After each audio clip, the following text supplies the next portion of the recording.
ऐसा कैसे हो सकता है कि किसी देश में उस इंसान को कानून बनाने की जिम्मेदारी दी जाए जो एमएलए की शपथ लेते वक्त सामने कागज पर देख के बेसिक टेक्स्ट भी ना पढ़ पा रहा हो सकता है नहीं हुआ है।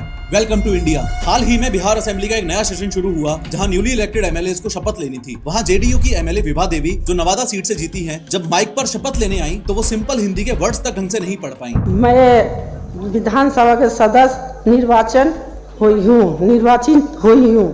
शपथ पढ़ते वक्त विभा देवी ने कहा, मैं ईश्वर की सतत लेती हूँ। मैं ईश्वर से सतत लेती हूँ। हालत ये हो गई कि उनके बगल में बैठी एक और नेताजी मनोरमा देवी को प्रॉम्प्टर बनना पड़ा। वो धीरे से एक लाइन बोलते और विभा देवी उसे रिपीट करती, बिल्कुल वैसे जैसे स्कूल में बच्चों को डिक्टेशन दिया जाता है। और जब मनोरमा देवी ने लाइन नहीं बोली तो विभा देवी जी बोलती हैं, छुटकी बोलना।